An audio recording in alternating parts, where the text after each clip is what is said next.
환영합니다. 제가 환영의 뜻으로 오늘도 꽃을 준비했습니다. 다음. 다음이요. 예. 이제 그 다음이요. 이게 리모컨이 안 되기 때문에 이제 지난 시간에 이 연대 측정 이야기를 했는데 오늘은 이제 연력학 법칙에 대해서 이제 말씀드리겠습니다. 다음.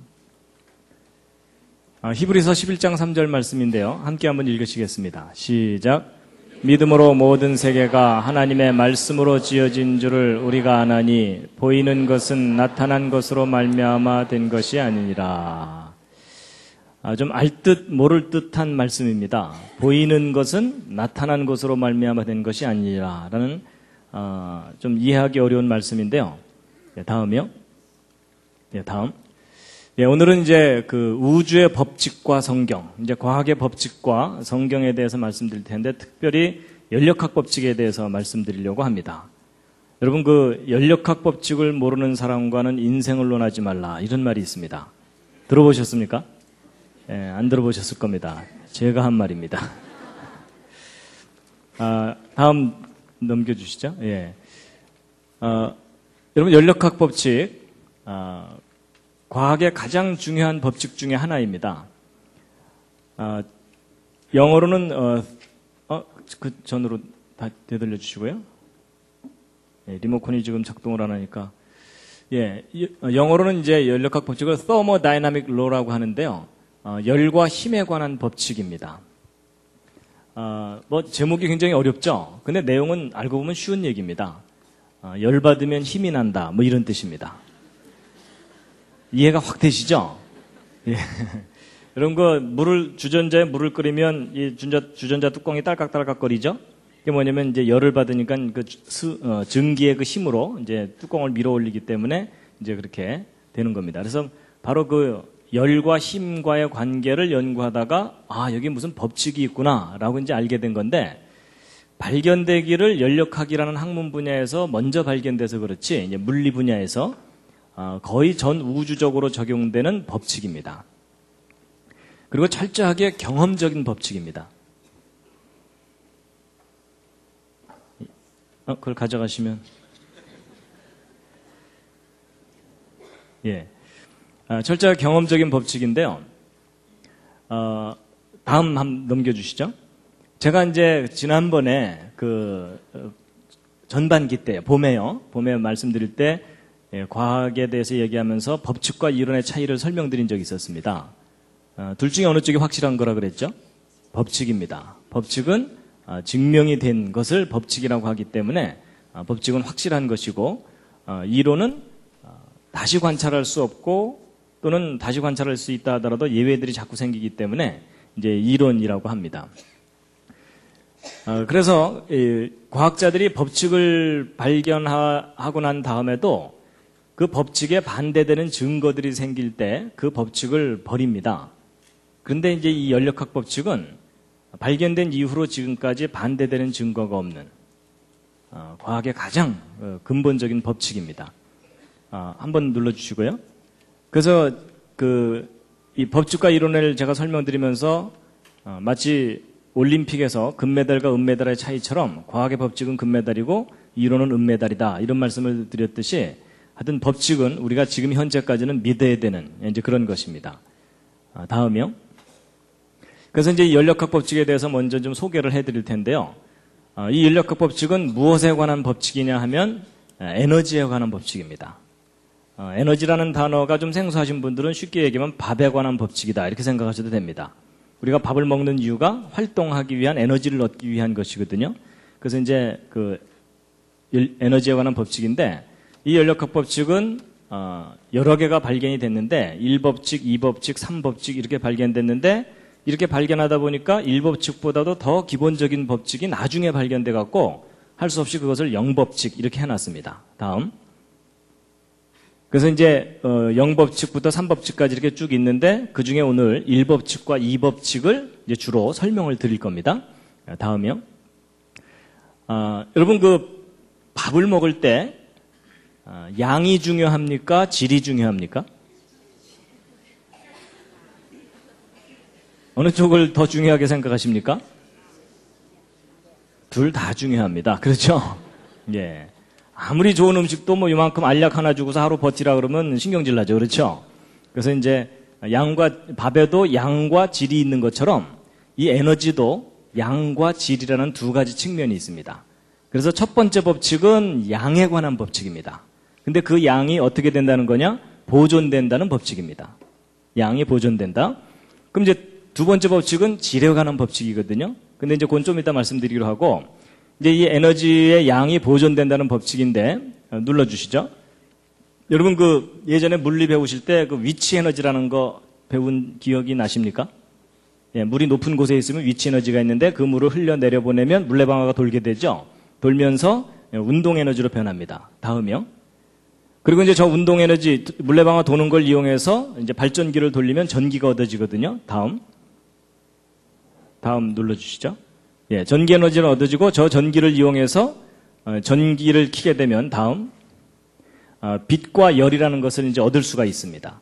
그래서 높이 있던 물이 빛이나 열로 변하는 거예요. 그래서 이제 이 에너지가 형태가 자꾸 이렇게 변하는데 이제 과학자들이 매 순간순간 저 에너지를 다 합쳐봤더니 항상 똑같더라는 겁니다. 다음 장면이요. 그래서 이 시간이 지남에 따라 더 눌러주시죠. 처음에는 위치 에너지만 있다가 그 위치 에너지가 운동 에너지로 변하고 또 그 다음이요. 눌러주시죠. 예. 그 운동 에너지의 일부가 전기 에너지로 변하고 또 그 다음에 이제 그것이 빛 에너지, 에너지 이렇게 다양하게 변하는데 매 순간순간 전체 합은 똑같다는 겁니다. 그래서 형태만 변할 뿐이지 전체 양은 똑같고 변하지 않는다. 이것이 이제 연력학 제1법칙. 에너지의 총량은 보존된다. 이런 법칙입니다. 뭐 이해하기는 쉬우실지 모르지만 저게 사실인지를 알아내려면 굉장히 어렵습니다. 정확하게 측정을 해야 되니까. 근데 이제 할 일 없는 과학자들이 다 측정을 합니다. 그래서 해봤더니 똑같더라는 겁니다. 그래서 이제 이게 에너지 보존의 법칙의 첫 번째 법칙인데, 이런 거 보존의 법칙 이러니까 예전에 배운 것 중에 뭐 떠오르는 거 있지 않으십니까? 질량 보존의 법칙 기억나시죠? 예, 다음이요. 여러분 질량 보존의 법칙. 여러분 질량 보존의 법칙은 뭐죠? 내용이? 어떤 반응이 일어나기 전하고 일어난 후하고 질량이 똑같다죠? 그렇죠? 그래서 이제 질량 보존의 법칙인데, 근데 여러분 혹시 질량 보존의 법칙이 깨졌다는 거 아십니까? 옆에 있는 분한테 한번 물어보시죠. 깨졌대요?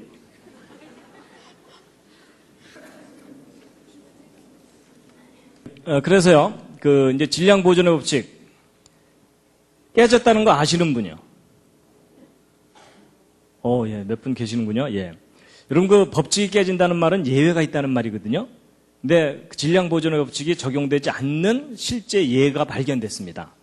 이제 그게 뭐냐면 핵융합이라고 하는 여러분 핵폭탄 아시죠? 요즘 이제 한국이 그것 때문에 지금 떠들썩한데 핵을 분열시키면서 폭발을 일으키는 경우가 있고 핵을 합치면서 이 폭발을 일으키는 경우가 있거든요. 근데 이제 핵융합을 하다 보니까 질량이 사라지는 현상이 관찰된 거예요. 근데 질량이 이제 사라지는데 완전히 사라지는 건 아닙니다. 그 질량이 뭘로 변하냐면 에너지로 변합니다. 그래가지고 이제 그걸 나타내는 공식이 그 유명한 아인슈타인의 공식인데, 아인슈타인 아시죠? 그랬더니 어떤 분이 우유회사 사장 뭐 이러시더라고요.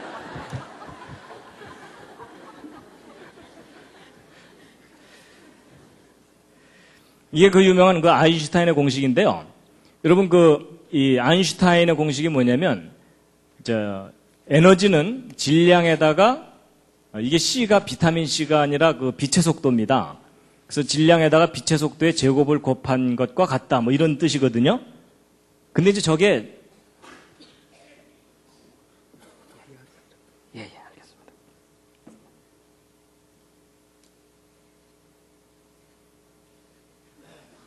예. 근데 이제 요게 이제 무슨 뜻이냐면 질량이 사라지면 거기에다가 빛의 속도의 제곱을 곱한 만큼의 에너지가 생기는 건데, 여러분 이 빛의 속도는 1초에 지구를 7바퀴 반 돌 정도 큰 값입니다. 그러니까 약간의 질량만 사라져도 엄청난 에너지가 나온다 그 뜻입니다. 그래서 여러분, 예를 들어 이 리모컨만큼의 질량이 사라지잖아요? 그러면 이 일대에 대폭발이 일어날 정도의 엄청난 에너지가 나옵니다. 그래서 제 몸이 하나 사라지면요, 제 몸 전체가 완전히 에너지로 변해버리면 이 분당 일대가 그냥 폭발돼서 날아갈 정도의 큰 에너지가 나옵니다. 그래서 여러분, 아무리 화가 나도 너 꺼져버려 이러시면 안 됩니다. 진짜 그 사람이 꺼져버려서 에너지로 확 변해버리면 너도 죽고 나도 죽고 다 죽는 겁니다. 그래가지고 바로 이런 그 약간의 질량만 없어져도 엄청난 에너지가 나오는 걸 이용해서 핵 융합을 이용해서 이제 그 수소폭탄이라는 걸 만드는데, 이론은 되지만 실제적으로 그걸 컨트롤하는 게 어렵기 때문에 그 수소폭탄은 아직 실용화가 제대로 되고 있지 않은 그런 상황입니다. 근데 이제 보세요. 이것이 우리에게 굉장히 중요한 걸 알려줍니다. 특히 창조에 관해서 중요한 걸 알려주는데, 여러분, 지금 현재 우리가 보고 있는 이 모든 것들은 물질이거든요. 그렇죠? 근데 성경에 의하면 우리가 눈으로 보는 이 모든 물질들이 물질이 아닌 것으로부터 창조됐다 그러잖아요. 그렇죠? 근데 사람들은 그걸 잘 이해를 못하는 게 왜 그러냐면, 여러분, 이것도 제가 이렇게 손으로 만지고 있는 이것도 상당히 딱딱합니다. 그렇죠? 근데 이렇게 딱딱한 것들이 nothing에서 생길 수 있다는 것이 사람들한테는 잘 이해가 안 가는데, 근데 저 공식을 잘 들여다보면 여러분, 모든 물질은 질량을 갖고 있는데 그 물질이 아닌 것으로부터 생겨날 수 있다는 얘기입니다. 그렇죠? 여러분, 에너지라는 것은 눈에 보이지도 않고 만져지지도 않는 건데, 그러니까 사실은 형태가 없는 거예요. 그런데 형태가 없는 것으로부터 형태가 있는 어떤 물질이 생겨날 수 있다는 것을 말하기 때문에 창조가 가능하다는 겁니다. 과학적인 원리로. 그래서 이제 결국 과학자들이 이제 뭘 알게 됐냐면요.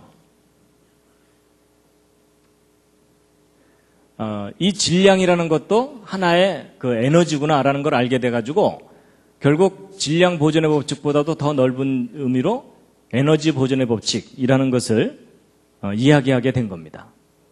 그래서 예전에 여러분들이 알고 계시던 질량 보존의 법칙을 포함하는 더 큰 개념이 에너지 보존의 법칙입니다.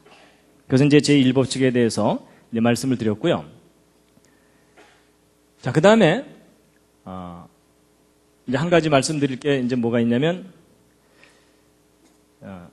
에너지에서 이제 뭐 어떤 물질이 생기는 것까지는 말씀드렸지만, 사실 성경에 나오는 그 태초에 하나님이 천지를 창조하시니라는 그 창조는 nothing에서 something이 만들어지는 창조입니다.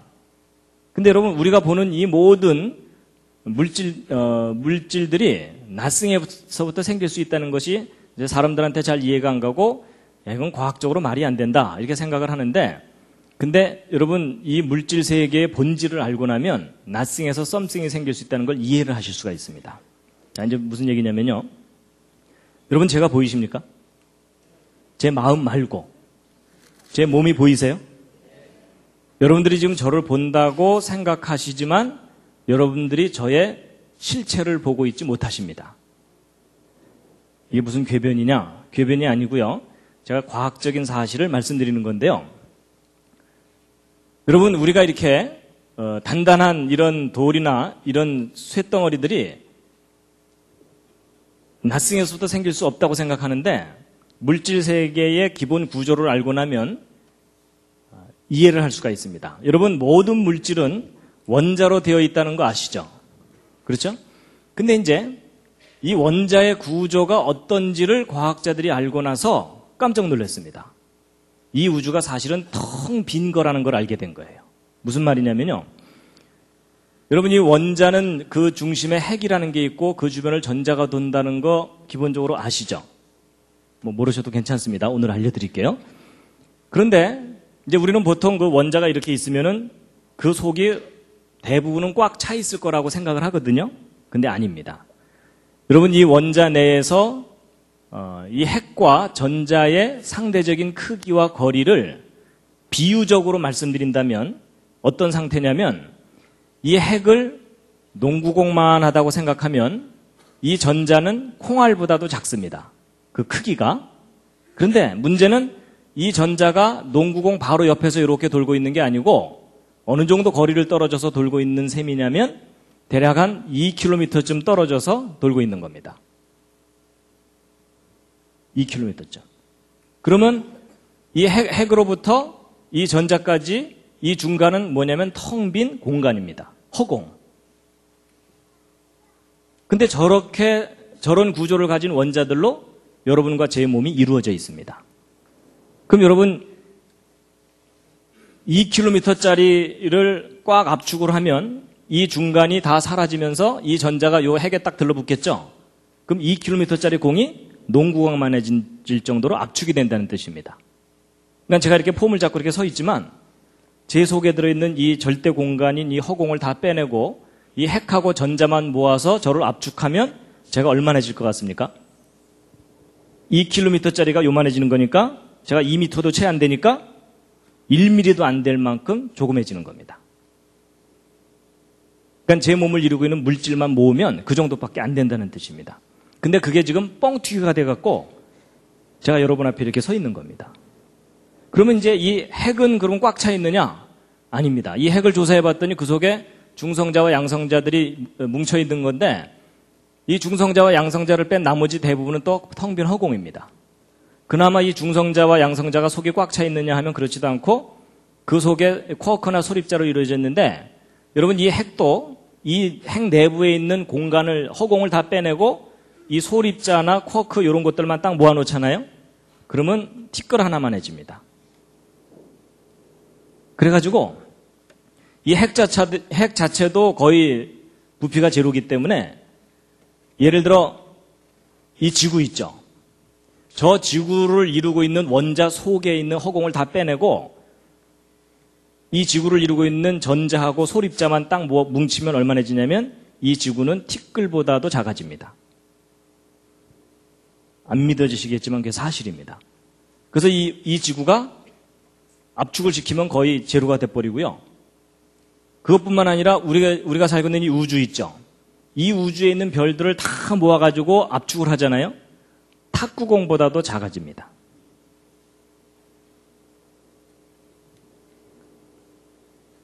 여러분 옆에 있는 분 한번 살짝 만져보시죠. 만져지시나요? 그런데 사실은 그 옆에 있는 분이 그 속은 텅 비어 있는 겁니다. 이건 철학적인 얘기가 아니고 과학적인 사실을 알려드리는 겁니다. 그래서 여러분 이 물리학자들이 이 내용을 알기 때문에 빅뱅 이론이라는 걸 얘기하는 이유가 바로 그겁니다. 이 우주를 압축하면은 탁구공보다도 작아지는데 그런 탁구공보다도 작은 알이 이 우주가 맨 처음 시작될 때 있었는데 그게 뻥 터져가지고 이 우주가 생겨났다는 이론이 빅뱅 이론입니다. 그러니까 그 문제의 본질은 뭐냐면 이 우주는 원래 낫싱이라는 얘기입니다. 그나마 이 전자나 소립자도 그 내부 구조가 꽉 차 있는지 비어 있는지 모릅니다, 아직. 그래서 여러분, 이건 과학적인 사실이기 때문에 이제 드디어 옆에 앉은 분에게 또 하나의 진실을 얘기해 줄 시간이 왔습니다. 한마디 하셔야 되는데 그 말을 하면 옆에 있는 분이 굉장히 기분 나빠하실 겁니다. 그게 뭐냐면 일단 우리말로 하면 너무 심하니까 영어로 하겠습니다. 옆에 있는 분에게 이런 얘기를 하시면 됩니다. You are nothing.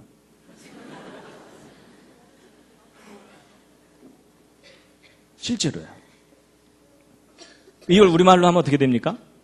당신은 아무것도 아니야. 이 얘기입니다.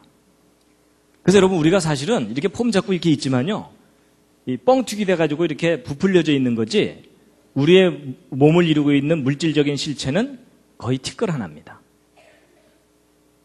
근데 이걸 뻥튀기처럼 딱 부풀려 놓으신 분이 계시는데 그분이 바로 창조자 하나님이십니다. 그래서 우리가 썸씽인 것처럼 이렇게 살지만 우리의 본질 자체가 nothing입니다. nothing인데 썸씽처럼 펼쳐져 있는 겁니다. 그래서 이 우주도 제로고요. 그래서 이제 이 사실을 이제 아시고 나면요. 이제 성경 말씀이 더 실감나게 이제 다가오게 되는데요. 자, 아까 그 히브리서 11장 3절 읽으셨던 것 다시 한번 읽으시겠습니다. 시작. 믿음으로 모든 세계가 하나님의 말씀으로 지어진 줄을 우리가 아나니 보이는 것은 나타난 것으로 말미암아 된 것이 아니니라. 여러분이 보이는 것, 이게 뭐냐, 우리 눈에 보이는 이 모든 것들이요, 이렇게 나타나 있는 것이 본질이 아니라는 겁니다. nothing이 something처럼 펼쳐져 있는 거라는 겁니다. 그래서 여러분 혹시 요 구절이 어디서 나오는 건지 아십니까? 불교 조금 아시는 분들은 아실 텐데 이게 반야심경에 나오는 구절이거든요. 색즉 시공, 공즉 시색인데 보이는 것은 곧 텅 빈 것이고 텅 빈 것이 곧 보이는 거다, 이런 뜻이거든요. 근데 바로 이제 이 성경 말씀하고 같은 맥락의 이야기입니다. 그렇다고 여러분 불경 믿으라는 얘기가 아닙니다. 불경 속에도 뭔가 이 우주의 본질에 대해서 이해를 하고 써놓은 구절이 있기는 있다, 그 얘기를 하는 거고요. 어쨌든 이 우주가 원래 텅 빈 겁니다. 그래서 이제 성경 말씀을 같이 보실 텐데요. 욥기서 10장 9절 함께 한번 읽으시겠습니다. 시작. 기억하옵소서. 주께서 내 몸 지으시기를 흙을 뭉치듯 하셨거늘 다시 나를 티끌로 돌려보내려 하시나이까. 우리가 원래 nothing이라는 뜻입니다. 그리고 같은 맥락의 말씀인데 시편 90편 3절이요. 함께 읽으시겠습니다. 시작. 주께서 사람을 티끌로 돌아가게 하시고 말씀하시기를 너희 인생들은 돌아가라 하셨사오니. 자, 야고보서 4장 14절도 함께 읽겠습니다. 시작. 내일 일을 너희가 알지 못하는도다. 너희 생명이 무엇이뇨? 너희는 잠깐 보이다가 없어지는 안개니라. 여러분, 이곳에 화려한 옷을 입고 왔다 갔다 하던 그 옛날 사람들이 지금은 사라졌습니다. 물론 시간 때문에, 시간 간격이 있기 때문에 이제 다 죽었으니까 사라지기도 했지만 원래 이때 여기서 살고 있던 사람들이 실체가 nothing입니다.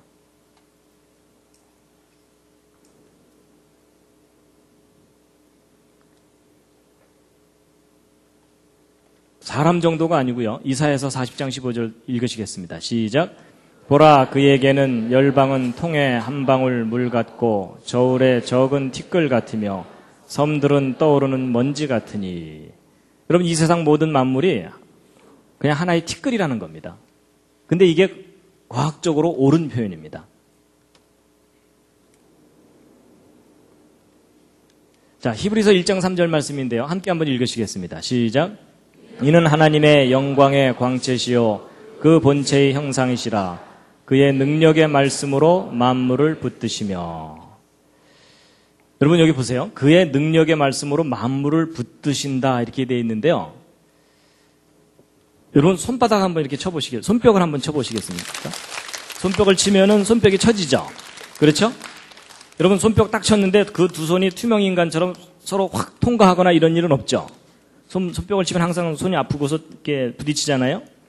근데 그게 좀 이상합니다. 왜냐하면 제가 아까 말씀드린 원리대로 한다면 여러분, 이 오른손에 있는 이 허공을 다 빼내고 이 오른손에 물질만 모으면 얼마나지겠습니까? 원자 하나보다도 작아집니다.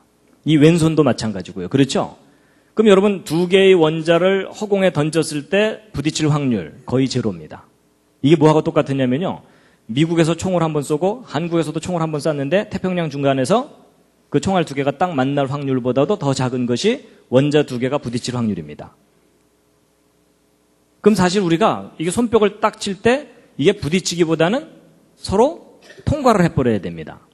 근데 우리는 항상 손뼉을 치면 손이 부딪히죠.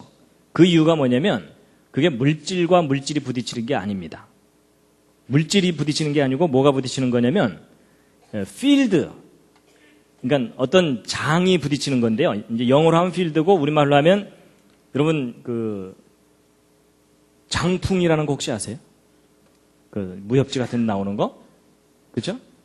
예, 뭐 바람이 막 확 나가고 뭐 그런 거 있잖아요. 이제 그런 비슷한 거라고 보시면 되는데 쉽게 얘기하면 이런 겁니다. 여러분, 자석을 N극과 N극을 이렇게 두 개를 붙이려고 그러면 이상하게 중간에 아무것도 없는데 반발을 하죠. 그렇죠? 이제 그런 걸 영어로 뭐라 그러면 필드라 그러거든요. 근데 보세요. 이제 그 모든 물질들이 이렇게 어떤 건 단단하고 어떤 건 이렇게 연하고 그런 이유가 뭐냐면 이 모든 물질들이 원자로 이루어졌는데 이 원자의 중심에는 핵이 있고 거기에 양성자가 있어가지고 여긴 플러스고 여긴 마이너스입니다. 근데 되게 이 플러스하고 마이너스는 서로 잡아당기는 거 아시죠? 근데 전자는 이제 하도 열심히 돌아다니니까 딱 들러붙질 않고 일정한 간격을 유지하면서 돌고 있거든요. 근데 이제 원자 두 개가 서로 멀리 있으면요. 여기 있는 플러스하고 여기 있는 마이너스가 서로 잡아당기고 여기 있는 플러스하고 여기 있는 마이너스가 서로 잡아당겨가지고 이제 가까이 오게 됩니다. 이렇게. 근데 가까이 오는데 아주 딱 들러붙지 않는 이유가 뭐냐면 가까이 오고 나면 여기 있는 플러스하고 여기 있는 플러스가 반발을 합니다. 그리고 여기 있는 마이너스하고 여기 있는 마이너스가 반발을 하고요. 그래서 일정한 거리를 딱 유지하게 돼 있습니다. 그래서 이제 안정된 거리를 딱 유지하게 되거든요. 근데 이게 사람과 사람 사이도 마찬가지입니다. 여러분 낯선 사람이 너무 바짝 다가앉으면 거부감이 들죠. 그렇죠? 그래서 사람마다 적당한 거리가 있습니다. 그래서 낯선 사람하고는 한 사람 옆 정도 이렇게 거리를 두고 앉아야 되고 친한 친구끼리는 바짝 붙어 앉죠. 그래서 이게 사람이 안정감을 얻는 거리가 있는 것처럼 원자들도 이렇게 안정감을 얻는 거리들이 있어가지고 이제 그런 그 거리만큼 균형을 이루면서 이렇게 이제 물질들이 들러붙게 되는데, 근데 이 물질들마다 그 들러붙는 양상이 서로 이렇게 다 다릅니다. 그래가지고 요 아래에 있는 요 경우는 단단한 물질을 의미합니다. 한번 이제 여기 예를 들어 이렇게 내려오면은 여기서 움직이기가 힘들죠. 그렇죠? 그래서 요건 단단한 물질이고 요건 이렇게 내려와 있으면 요거는 약간 움직이기가 쉬우니까 요건 연한 물질입니다. 그래서 물질마다 이 특성이 다 다른 거거든요. 그래가지고서 이제 이렇게 단단하고 연한 것들이 있는데 결국 이게 뭐냐면 이제 필드가 작용을 하기 때문입니다. 이 자석처럼. 그래가지고 여러분 고철 같은 거 처리하는 이 수집장 같은 데 가면 전기로 자석을 만들어가지고 고철들을 옮기는 걸 하는 경우가 있습니다. 그래가지고 이제 포크레인 비슷한 거가 있어가지고서 여기에 그 전기를 딱 가하면은 자석이 돼가지고 이 고철 더미 위에다 올려놓으면 막 고철들이 막 달라붙습니다. 이제 달라붙은 걸 가지고 이렇게 옮겨다가 전기를 딱 풀어버리면은 그냥 우수수 떨어져 버리죠. 그래서 이제 물질들마다 저런 이 필드가 작용할 때만 서로 달라붙고 그렇게 되게 돼 있거든요. 그래서 우리가 손뼉을 딱 칠 때 서로 부딪히는 것은 물질들이 부딪히는 게 아니라 자석의 N극과 N극이 서로 반발하는 것 같은 그런 필드가 반발을 하는 겁니다. 근데 만약에 저 필드를 스위치를 딱 꺼버리면 어떻게 되냐면 이 오른손과 왼손이 서로를 인식을 못하기 때문에 통과해버립니다. 그래서 이제 이게 무슨 말이냐면 하나님께서 모든 물질들이 이런 플러스와 마이너스가 서로 작용을 해가지고 들러붙을 존재할 수 있도록 원리를 두신 거거든요. 근데 이제 하나님께서 어느 날 없던 일로 하자 하고서 저 필드의 스위치를 딱 꺼버리면 어떻게 되겠습니까? 이 우주가 그냥 사라져버립니다. 그러니까 하나님께서 이 우주를 창조하셨다는 말이 뭐냐면 저런 원리와 법칙을 어느 날 딱 두셨기 때문에 모든 물질들이 존재하는 겁니다. 근데 어느 날 하나님께서 스위치를 딱 꺼버리면 이 모든 물질이 그냥 안개처럼 사라져버립니다. 그래서 하나님께서 창조하셨다는 말은 모든 물질이 존재할 수 있는 이런 원리와 법칙을 두셨다는 그런 의미입니다. 그래서 이제 히브리서 1장 3절에 그의 능력의 말씀으로 만물을 붙드신다라는 말이 하나님께서 모든 물질이 존재할 수 있도록 원리와 법칙을 정해두셨기 때문에 존재한다는 뜻입니다. 근데 그 원리와 법칙을 어느 날 딱 꺼버리면 이 우주가 사라져버리는 겁니다. 그래서 이사야서 40장을 보면은 함께 읽으시겠습니다. 시작. 그 앞에는 모든 열방이 아무것도 아니라 그는 그들을 없는 것 같이 빈 것 같이 여기시느니라. 그런즉 너희가 하나님을 누구와 같다 하겠으며 무슨 형상에 비기겠느냐. 여러분 하나님께서는 모든 것들을 없는 것처럼 빈 것처럼 여기신다고 되어 있는데 여기시는 게 아니라 사실은 모든 게 텅 빈 겁니다. 이 우주에 있는 모든 물질들이. 로마서 4장에 있는 말씀인데 함께 읽으시겠습니다. 시작. 그의 믿은 바 하나님은 죽은 자를 살리시며 없는 것을 있는 것 같이 부르시는 이시니라. 여러분 없는 것을 있는 것처럼 부르면 존재한다는 거거든요. 제가 예전에 예수님의 기적 중에 오병이어의 기적, 떡 5개와 물고기 2마리로 10,000명 이상이나 되는 사람들을 배불리 먹였다 그랬죠. 근데 보통 사람들은 떡 5개 물고기 2마리 해봤자 요만큼이고 그 다음에 10,000명 이상 먹을 음식은 아마 이 가득 놔야 될 정도로 많잖아요. 근데 요만한 음식이 어떻게 이 방 가득 만큼으로 변할 수 있느냐? 그걸 사람들이 잘 이해를 못 하거든요. 근데 여러분, 아까 제가 말씀드린 그 원리를 이해하시면 이게 이해가 됩니다. 여러분, 이 방 가득 있는 음식을 압축해봤자 얼마나 하다고요? 거의 제로예요. 그렇죠? 그리고 떡 5개, 물고기 2마리를 압축해봤자 그것도 역시 제로죠? 그러니까 창조하신 하나님은 아무것도 없는 것으로부터 뭔가 썸씽을 만들어내실 수 있다는 얘기입니다. 그래서 오병이의 기적은 이 물질 세계가 원래 텅 빈 거다라는 걸 이해하면 과학적으로도 이해가 될 수 있는 부분입니다.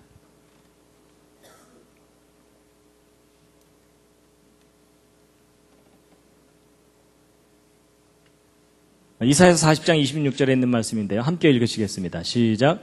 너희는 눈을 높이 들어 누가 이 모든 것을 창조했나 보라. 여러분, 지금 우리가 보고 있는 이런 물이나 흙이나 나무나 이 구름이나 이 무지개나 이 모든 것들이 우리가 썸씽이라고 생각하지만 저것들이 본질적으로 낫승입니다. 근데 하나님께서 어떤 원리와 법칙을 두셔서 우리 앞에 저렇게 쫙 펼쳐놓으신 겁니다. 근데 하나님께서 어느 날 없던 일로 하자 하고 탁 스위치를 꺼버리시면 이 우주가 그냥 사라져버립니다. 그래서 성경에 보면은 하늘이 두루마리처럼 말리고 체질이 불에 풀어지듯이 풀어진다는 말이 하나님께서 정하신 원리와 법칙을 없애버리시면은 이 우주가 그냥 통째로 사라질 수 있다는 얘기입니다.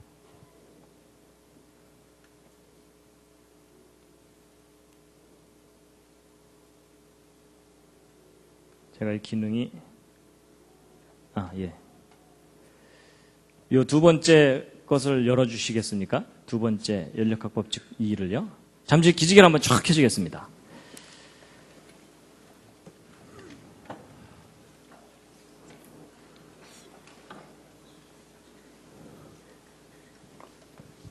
자, 이 리모컨이 고장이 나는 바람에 스텝이 엉켜가지고 지금까지는 좀 별로 재미없으셨죠?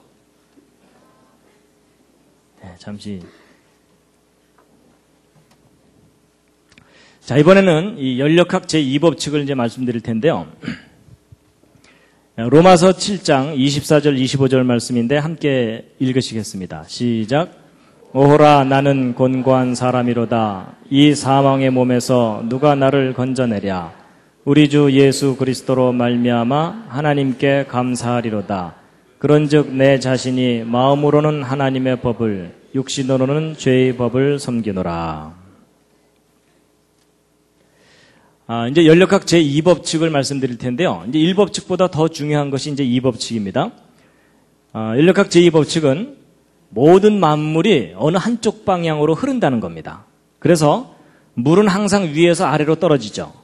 그리고 사람은 태어나면 항상 늙게 되죠. 물론 얘가 좀 더 늙어 보이기도 하지만.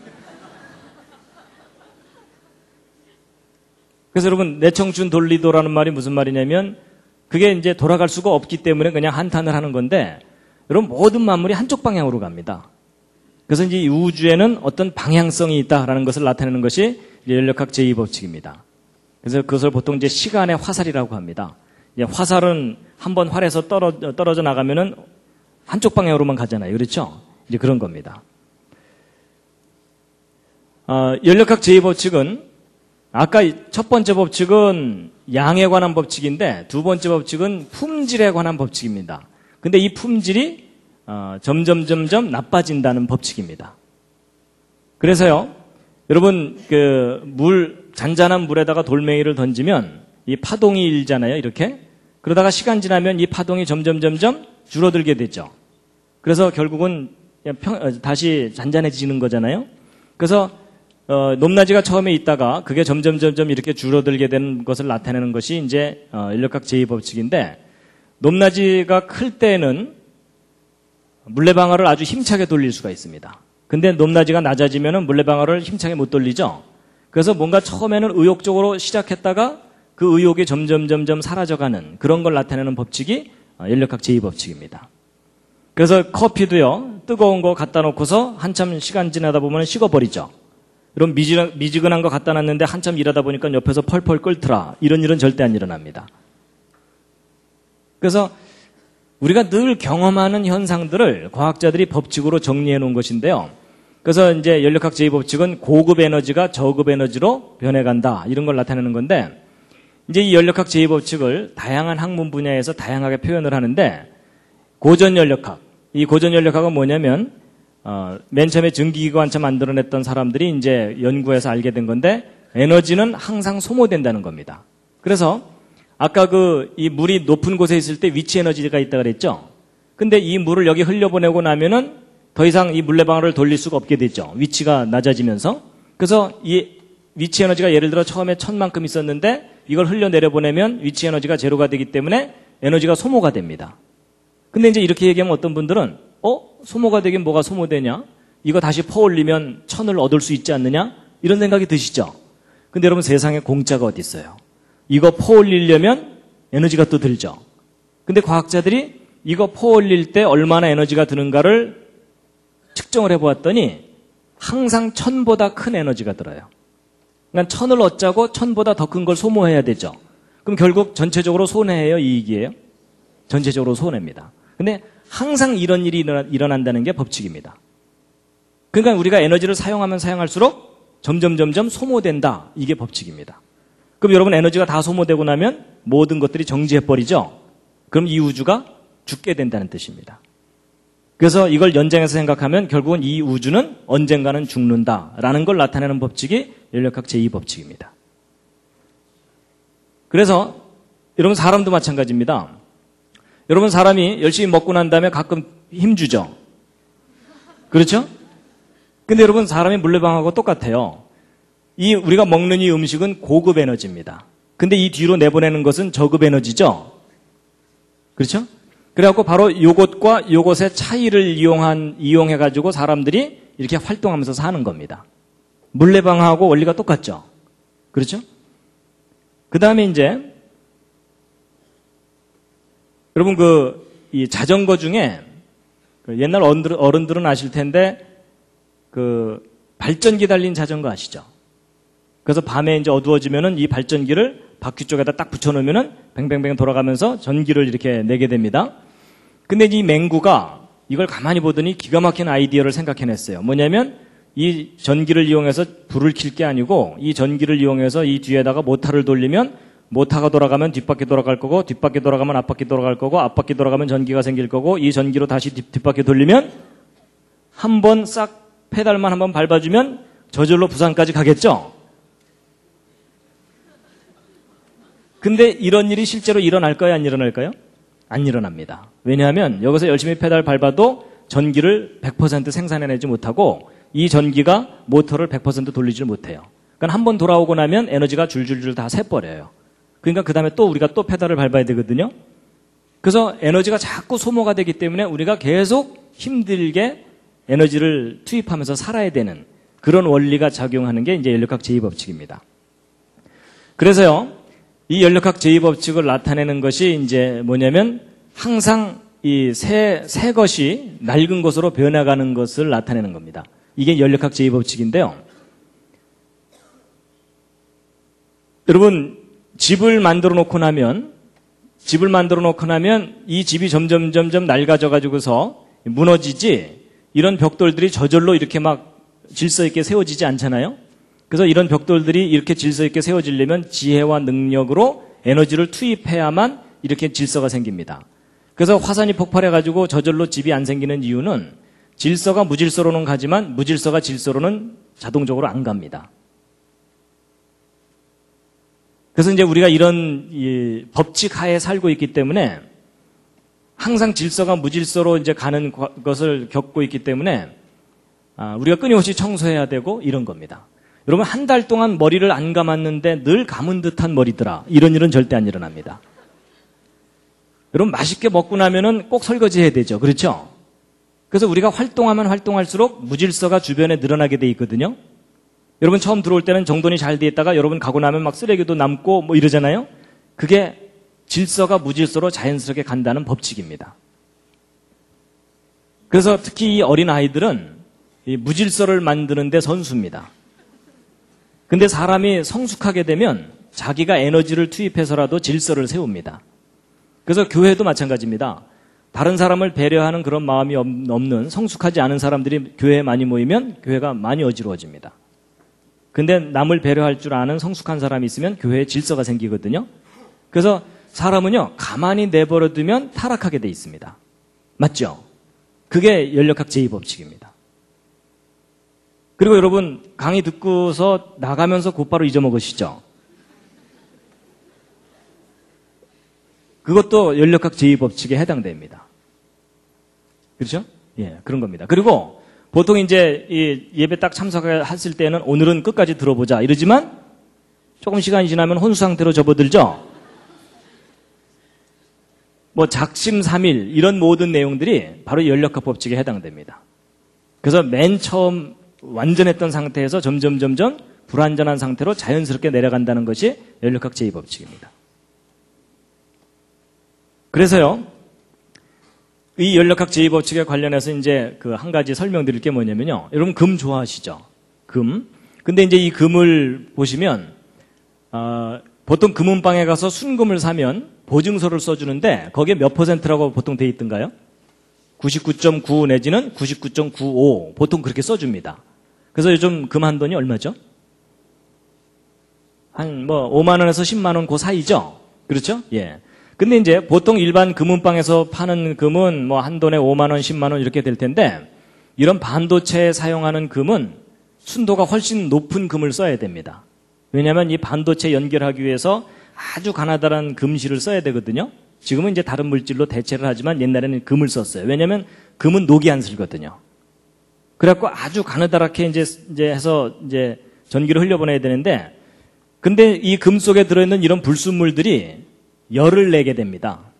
그래갖고 열을 내면서 금실 전선이 끊어지면 안 되니까 가능한 한 이 불순물들을 빼내야 됩니다. 그래서 이제 이런 불순물들을 빼내서 순도를 높이게 되는데, 그래서 이제 이렇게 순도가 높은 금들은 이런 금들보다 훨씬 비쌉니다. 왜냐하면 이 불순물들이 좋은 말 할 때 안 나오기 때문에 얘네들을 이제 빼내려면은 에너지를 가해야 됩니다. 그래서 여러분, 불순물이 들어있는 금을 순수하게 만드는 방법 중에 제일 간단한 게 뭔지 아십니까? 뜨겁게 가열해서 때리면 순수해집니다. 그게 이제 원리가 왜 그러냐면요. 뜨겁게 가열을 하면 금은 녹이 안 슬거든요. 근데 불순물들은 녹이 슬어요. 근데 그 불순물들이 되게 녹이 슬면 딱딱해집니다.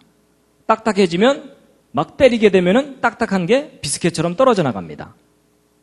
그래서 뜨겁게 가열해서 때리면 금이 아닌 것들은 떨어져 나가게 돼 있어요. 그러면서 점점 순수해집니다. 근데 여러분 이게 뭐하고 비슷하지 않습니까? 아이들 키울 때 아이들이 집안에만 있다가 바깥에 내보내면은 자꾸 친구들한테 뭐 나쁜 말 배워줘, 뭐 하여튼 나쁜 짓 많이 배우잖아요. 그렇죠? 그럴 땐 어떻게 해야 됩니까? 때려야 됩니다. 때리면 어떻게 되나요? 순수해집니다. 이해가 되시죠? 근데 여러분 그 원리가 물질 세계에서도 똑같아요. 그래서 하나님이 창조하신 물질 세계의 원리와 우리 마음의 세계의 원리가 비슷합니다. 그래서 여러분 성경을 보면은 아이를 매질을 참아 못하는 자는 자식을 사랑하지 않는 거다라는 말이 나오거든요. 그 말이 진리입니다. 구타라는 얘기가 아닙니다. 뭔가 아이에게 잘못된 생각이 들어갈 때는요, 때려서라도 그것을 쫓아내줘야 된다는 겁니다. 그런데 이제 보세요. 여러분, 순도가 낮은 금을 순도가 높은 금으로 만들려면 가열해야 되죠. 때려야 되죠. 그게 다 에너지고 그게 다 돈이잖아요. 그렇죠? 그러니까 순도를 높이려면은 항상 비싸집니다. 이 금이. 근데 이제 보통 이 구자가 뒤에 더 많이 붙을수록 더 순수해지는 거거든요. 근데 보통 이 구자를 한두 개 붙일 때마다 값은 몇십 %씩 뛰어요. 금값이. 그럼 여러분 생각해 보세요. 100%짜리 금을 만들려면 이 구자가 무한대로 생겨야 되죠. 그렇죠? 그렇다면 결국 주먹만한 금덩어리 하나를 100% 순수하게 만들 수 있을까요? 없을까요? 이게 불가능합니다. 우주에 있는 에너지를 다 쏟아부어도 금덩어리 하나를 100% 순수하게 만들지 못한다는 게 과학의 원리거든요. 쉽게 얘기하면 이 우주는 스스로 순수해질 수 없다는 의미입니다. 그래가지고 여러분 이 금에 불순물이 들어갈수록 질서가 무너지게 돼 있거든요. 그래가지고 우리는요 보통 이제 무슨 생각을 하냐면 이제 불순물이 들어간다는 얘기는 순수하지 못하다는 뜻이기 때문에 쉽게 얘기하면 이걸 타락 곡선이라고 생각하시면 불순물이 조금만 들어가도 금방 타락합니다. 그래서 이제 상당히 사람들이 점점 타락하게 되게 돼 있는데 보통 사람들이 조금 타락한 상태에서 정신 차리면 좀 착하게 살 수가 있습니다. 그런데 순수해지려고 노력하면 노력할수록 완전하게 100% 순수해진다는 게 불가능하다는 것을 깨닫게 됩니다. 그래서 보통 이제 교회 생활하다 보면 이런 일이 있어요. 엉망으로 살던 사람들이 마음 잡고 이제 좀 착하게 살잖아요? 그럼 교만해집니다. 나 정도는 돼야지. 뭐 이러면서 이제 자기가 좀 순수해지고 난 다음에 별로 순수하지 않은 사람들을 비난을 하게 되는데 근데 그 사람이 정말 순수해지려고 노력하다 보면은 절망을 하게 됩니다. 이게 안 되는구나. 그래서 여러분 그 사도 바울이 아까 그 고백했던 거 있잖아요. 오호라 나는 곤고한 사람이로다. 이 사망의 몸에서 누가 나를 건져내려 했던 그 고백은요. 사도 바울이 엉망으로 살 때 한 고백이 아니고 거의 성자처럼 살 때 한 고백입니다. 그러니까 자기가 순수해지려고 노력하다 보니까 100% 순수해질 수 없다는 걸 깨닫게 되는 거예요. 그래서 인간이나 이 피조 세계가 스스로 순수해질 수 없기 때문에 완전해질 수 있는 방법은 뭐냐면 완전하신 하나님이 우리를 완전하게 해주시는 방법밖에 없다는 겁니다.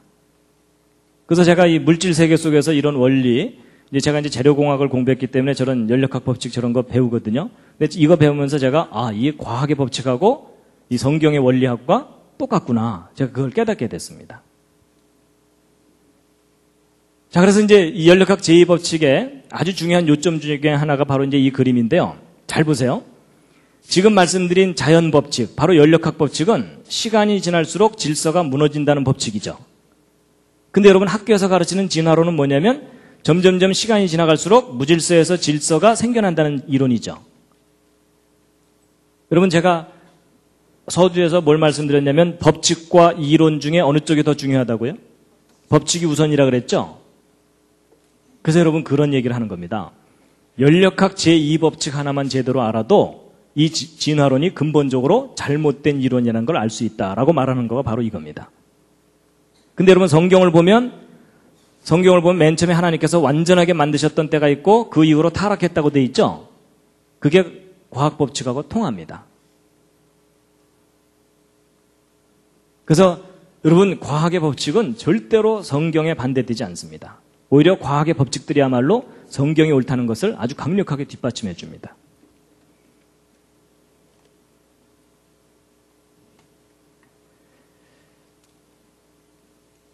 그래서 이제 히브리서 1장을 보시면요. 함께 읽으시겠습니다. 시작. 또 주여 태초에 주께서 땅에 기초를 두셨으며 하늘도 주의 손으로 지으신 바라. 그것들은 멸망할 것이나 오직 주는 영존할 것이요 그것들은 다 옷과 같이 낡아지리니 의복처럼 갈아입을 것이요 그것들이 옷과 같이 변할 것이나 주는 여전하여 연대가 다함이 없으리라 하였으나. 여러분 다 옷과 같이 낡아진다는 말이 과학적인 표현으로 할 때 연력학 제2법칙입니다.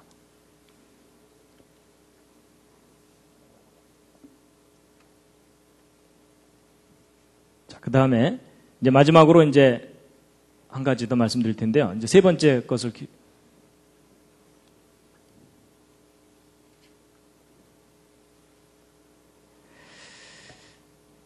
자, 기지개 한번 살짝 더 켜시죠.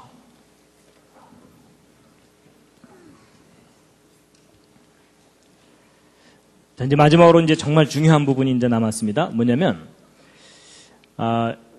연력학 제2법칙을 다양한 학문 분야에서 다양하게 발견해서 표현을 하는데, 이제 그 중에 정말 중요한 부분이 바로 이 정보 연력학 분야입니다. 이 정보를 다루는 사람들이, 인포메이션을 다루는 사람들이 어떤 법칙을 발견했어요. 그게 뭐냐면, 정보는 전달될수록 변질된다는 겁니다. 자, 이게 무슨 말이냐면, 여러분 생각하는 사람을 조각한 조각가가 누굽니까? 로댕이요. 그렇죠? 예, 로댕. 그래가지고 이 모범생이 로댕이라고 딱 썼어요. 근데 그 옆에 있는 친구가 그걸 쓱 보더니 뭐라고 썼다고요? 오댕 이런 거예요. 근데 이제 그 뒤에 있는 놈이 쓱 보더니 뭐라고 썼다고요? 덴뿌라. 그 옆에서 뭐라고 썼다고요? 어묵. 그 뒤가 맛살. 그 뒤가 게맛살. 뭐 이렇게 된 겁니다. 그래서 결국 생각하는 사람을 조각한 조각가 누구예요? 게맛살입니다. 여러분 이게 우스갯 이야기지만 그게 뭘 나타내 주는 거냐면 이 연력학 제2법칙의 정보 연력학을 얘기해 주는 겁니다. 정보는 전달되면서 변질된다는 거예요. 그럼 시험 치르고 나오면 누가 바보가 될까요? 로댕이라고 쓴 아이가 바보가 돼요. 왜냐하면 다른 애들은 다 먹을 건데 걔만 아니잖아요. 그러니까 다른 애들이 뭐라고 핍박해요? 우리가 틀렸겠냐? 네가 틀렸지? 뭐 이러면서. 그래서 진짜 정보가 오히려 핍박을 받게 돼 있어요. 그게 연력학 제2법칙이에요. 그래서 여러분 귓속말 이어가기 아시죠? 뭐 어른들 많이 해보셨을 거예요, 옛날에. 그거 한번 하고 나면 배꼽을 잡고 웃죠? 그래서 처음 시작한 말이 끝까지 전달되는 일이 거의 없어요. 그래서 전달하는 사람이 많으면 많을수록 변하게 돼 있고, 그렇죠? 그리고 문장이 길면 길수록 변하게 돼 있고, 중간에 띨띨한 사람이 많을수록 확실하게 변해요. 그렇죠? 그래갖고 우리가 뭐 배꼽 잡고 웃으면서 즐기는데, 근데 그런 일이 나타나는 현상이 왜냐하면 바로 저 법칙 때문에 그렇습니다. 정보는 전달되면서 변질되게 돼 있어요. 그래서 여러분 교회에서 목사님이 어느 남녀 청년에게 뭐 책 좀 사달라고 보냈는데 둘이 나란히 이 서점에 들어가는 걸 길 건너편에서 누가 봤어요. 근데 그냥 나란히 들어가더라만 하면 되는데 그 소문이 어떻게 번져요? 손을 잡았대더라 안 잡았대더라 이러면서 이제 말이 막 변하더니 어떻게 돼요? 예? 결혼한대더라 안 한대더라 이러다가 어떻게 돼요? 그놈이 나쁜 놈이 됐더라 이러면서 끝납니다. 근데 여러분 그게 말은 전달되면서 변질되는 게 어떤 원리예요. 그래가지고 여러분 이런 정보가 변질이 되면 정보가 혼란스러워지게 돼 있습니다. 반드시 혼란스러워지게 돼 있거든요. 그래서 막 로댕, 오댕, 덴뿌라 막 서로 막 뒤섞여가지고 사람들이 어느 게 정답인지를 모르게 돼요.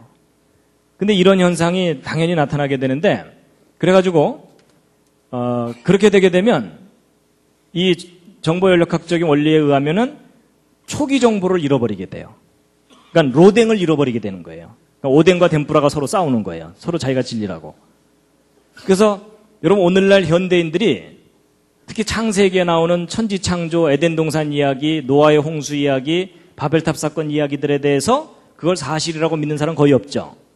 근데 여러분 그걸 이상하다고 생각하시면 안 됩니다. 바로 연력학 제2법칙의 원리 때문에 당연히 그렇게 되게 돼 있습니다. 그래서 오히려 그러니까 창세기를 역사적인 사실로 믿는 사람들이 말세에는 거의 없어지게 돼 있는 이유가 뭐냐면 바로 연력학 제2법칙의 원리 때문에 그렇게 되는 겁니다.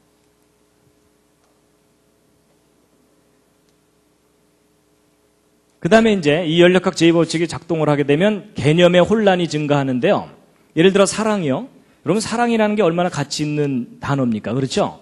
근데 그 사랑이라는 단어에 대한 이해가 사람마다 다 달라요. 그렇죠?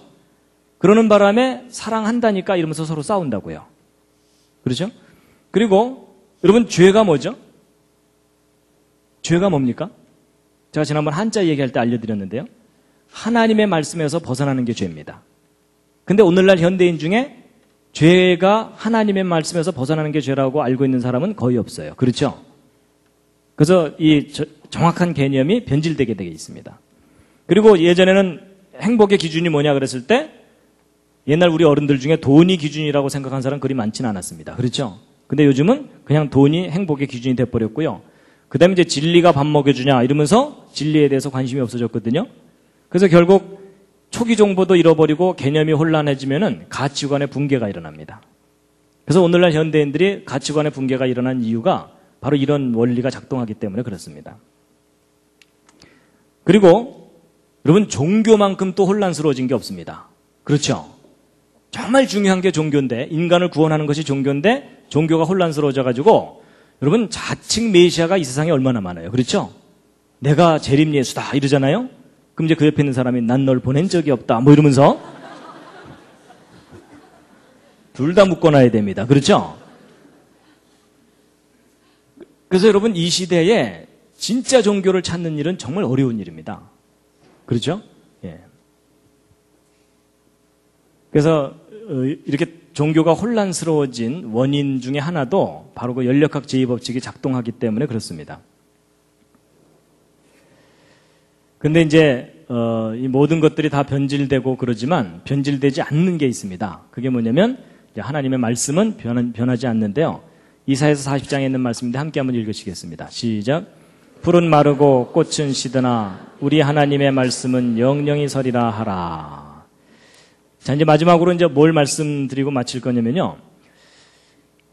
지금 방금 제가 말씀드린 이 연력학 제2법칙에 의하면 정보는 반드시 변질되게 돼 있다 그랬잖아요.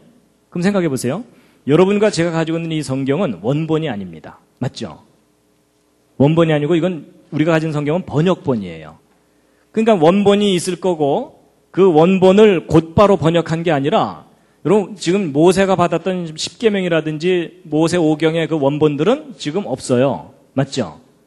구약 성경의 원본이 하나도 남아있는 게 없습니다.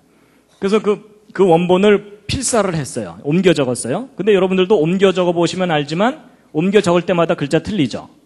그렇죠? 더군다나 이 책이 뭐 한두 장짜리 책이 아니라 이렇게 두꺼운 책을 옮겨 적는다면 반드시 틀리는 글자들이 생길 수밖에 없겠죠.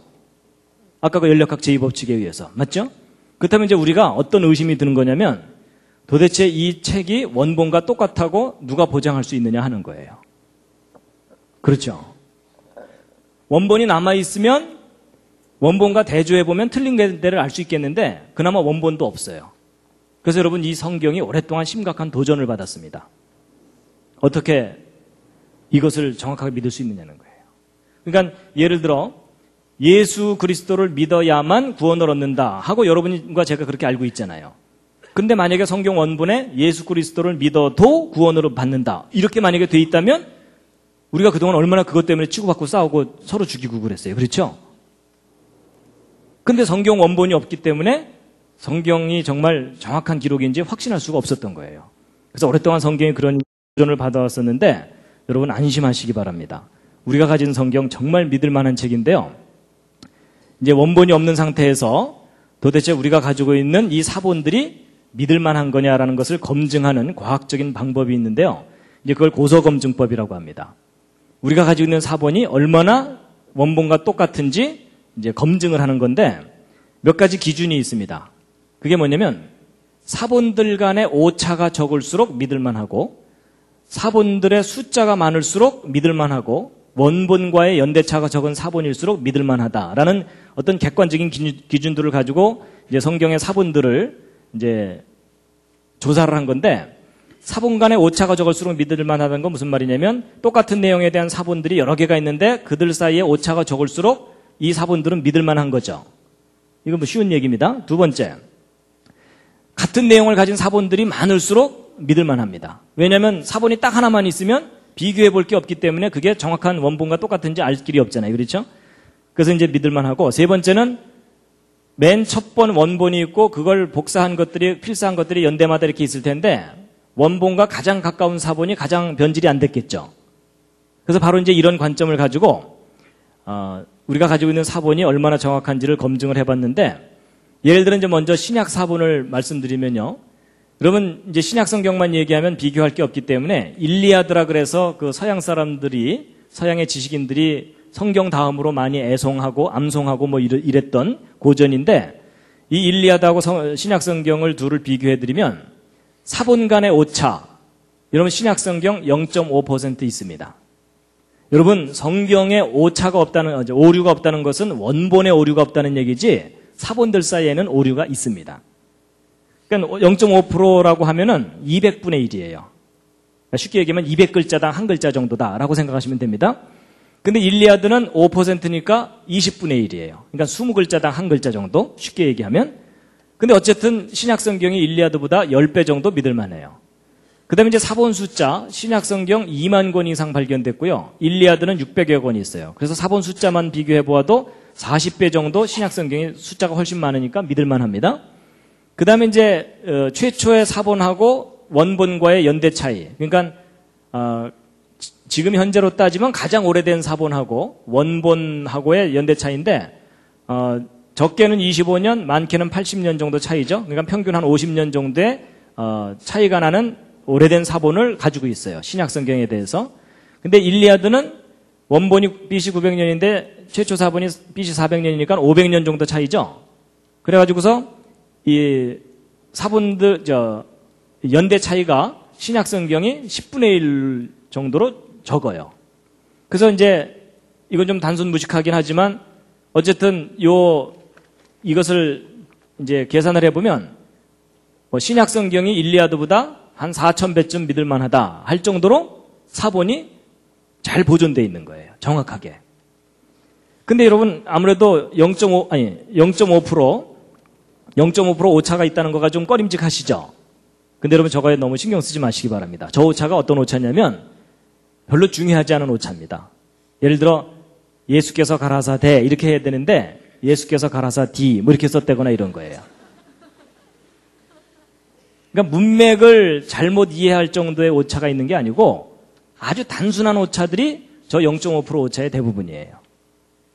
그러니까 그런 것 그리고 또 신약 성경 중에 24,000권은 예수께서 가라사대 이렇게 돼 있는데 한 600여 권만 예수께서 가라사디 이렇게 돼 있는 경우예요. 그러니까 오차를 얼마든지 교정할 수가 있는 그런 오차들이 대부분이기 때문에 이런 관점으로 볼 때 신약 성경이 지금까지 어떤 고전보다도 가장 완벽하게 보존되어 있다라는 겁니다. 자, 근데 이제 문제는 신약 성경의 문제가 아니라 이제 구약 성경의 문제입니다. 여러분 신약 성경의 근거가 되는 게 구약 성경이죠. 그러면 구약 성경이 많이 틀리면 신약 성경이 아무리 완벽해도 그 틀린 것을 근거로 해서 신약 성경을 쓴 거기 때문에 문제가 심각합니다. 그래서 이제 구약 성경이 과연 이제 얼마나 완벽하게 보존됐을까 이걸 검증을 해보았는데요.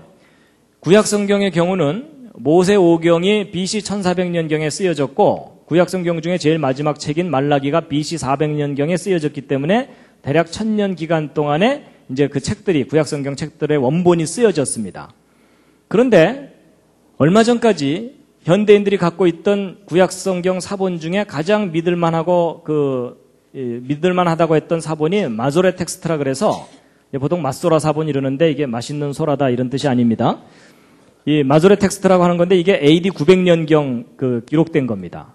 근데 이제 문제가 뭐냐면 말라기하고만 비교해 보아도 1300년이나 차이가 나요. 그렇죠? 그럼 1300년 동안 얼마나 많이 변질됐는지 검증할 길이 없잖아요. 그렇죠? 그래갖고 구약 성경이 오랫동안 그 진리성에 대해서 의심을 받았었어요. 이게 변질되지 않은 게 맞느냐. 그랬는데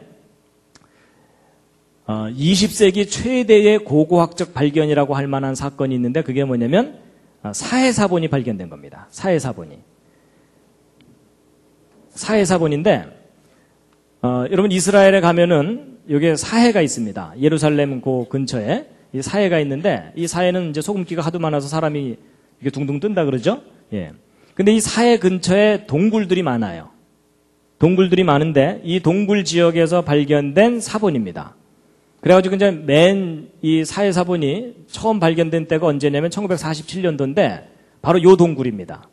이 사해 사본을 발견하게 된 그 배경이 이렇습니다. 목동 하나가 양을 잃어버렸어요. 그래갖고 양을 찾으러 돌아다니는데 그 근처에 동굴들이 많거든요. 일일이 들어가 볼 수가 없으니까 돌멩이 들고 동굴 안에다가 돌멩이를 던져 넣은 거예요. 그러면 이제 아무것도 없으면 그냥 돌 떨어지는 소리만 날 거고 그 다음에 양이 있으면 매 하고 나올 거고 매 하고 소리를 낼 거고 그 다음에 사자가 있으면 어흥 하면 재빨리 도망가면 되잖아요. 그래갖고 이제 돌멩이를 들고 이 동굴 저 동굴 돌멩이를 던져놓고 이제 돌아다니고 있었는데 바로 요 동굴에다가 돌멩이를 집어넣었더니 그릇 깨지는 소리가 나는 거예요. 그래갖고 이상하다 싶어서 들어가서 봤더니 항아리가 있어요. 이 항아리를 열어봤더니 그 속에 뭐가 있어요.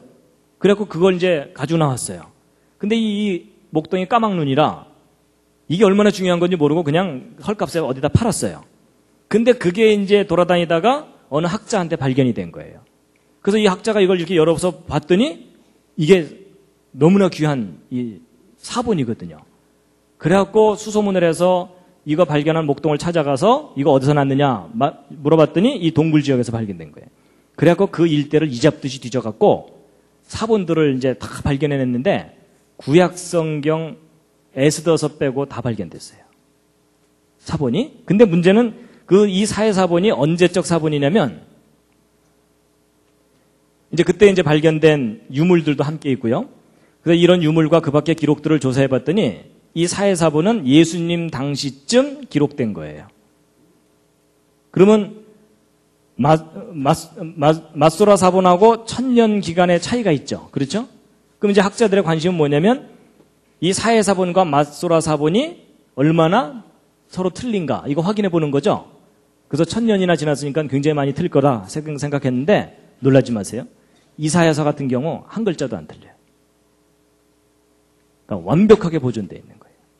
그래서 이 사해사본 연구하는 사람들이 사해사본 연구하면서 깜짝 놀라는 게 뭐냐면 1000년이라는 세월을 두고 변하지 않았어요. 기록이. 그러니까 이 기간 동안 안 변했기 때문에 그 이전 기간에도 변할 리가 없겠죠. 그렇죠? 그러니까 이게 무슨 얘기냐면 예를 들어 이제 이런 창세기 같은 경우 있죠? 이 창세기가 모세가 기록할 때 그 기록이나 예수님이 성전에서 읽을 때의 기록이나 우리가 지금 보는 기록이나 똑같다는 뜻입니다. 이 말씀이 변하지 않았어요. 그 기록이. 그러니까 아까 그 연력학 법칙에 비교해 보면 연력학 법칙에 의하면 변질돼야 되잖아요. 그렇죠? 근데 이 성경 기록이 변질되질 않은 거예요. 그래서 이게 무슨 말이냐면 인간이 지금 현재 가지고 있는 기록 중에 가장 믿을 만한 완벽하게 보존된 기록이 성경 사본이라는 겁니다.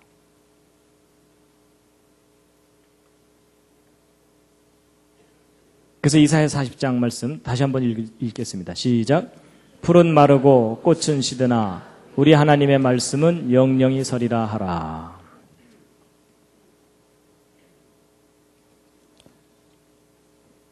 시편 19편에 있는 말씀인데요. 함께 읽으시겠습니다. 시작. 여호와의 율법은 완전하여 영혼을 소성케 하고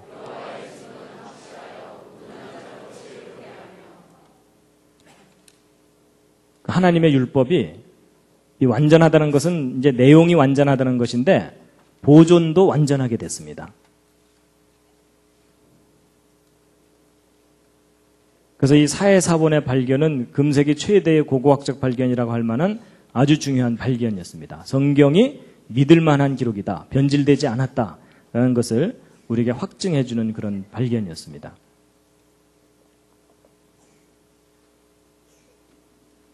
디모데후서 3장 15절에 있는 말씀인데요. 함께 읽으시겠습니다. 시작.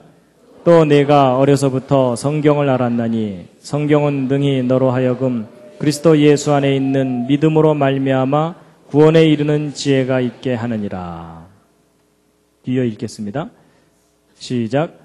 모든 성경은 하나님의 감동으로 된 것으로 교훈과 책망과 바르게 함과 의로 교육하기에 유익하니 이는 하나님의 사람으로 온전케 하며 모든 선한 일을 행하기에 온전케 하려 함이니라. 따라서 이제 오늘 연력학 법칙을 말씀드렸는데요. 기억나십니까? 기억 안 나셔도 괜찮습니다. 연력학 법칙 때문에 기억이 안 나시는 거거든요. 여러분, 첫 번째 법칙이 보존의 법칙이라고 그랬죠? 이 우주는 하나님이 처음 창조하신 모습 그대로 보존되고 있습니다. 그 외형적인 것은. 근데 문제는 변질이 되고 있다는 겁니다. 두 번째 법칙이 변질입니다. 그래서 이 변질의 법칙에 대해서 크게 세 가지 얘기를 했는데요. 첫 번째가 이제 에너지가 점점 고갈되기 때문에 이 우주는 결국은 사망을 당하게 된다. 그 얘기고, 질서가 점점 무질서해지면서 이 우주가 무질서 쪽으로 가고 있다라는 것이고, 그 다음에 정보가 점점 변질되기 때문에 사람들이 진리를 잃어버리게 된다. 그 얘기입니다. 근데 여러분, 저런 법칙이 작용하고 있는 이 우주 가운데에서 여러분과 제가 성경의 진리라는 것을 깨닫고 그걸 믿고 살아간다는 건 거의 기적입니다. 그래서 제가 이 연력학 법칙을 이해하고 나서는 야, 내가 성경을 진리라고 믿고 산다는 게 이게 기적이구나 라는 것을 알게 됐고 그것에 대해서 감사하고 있습니다.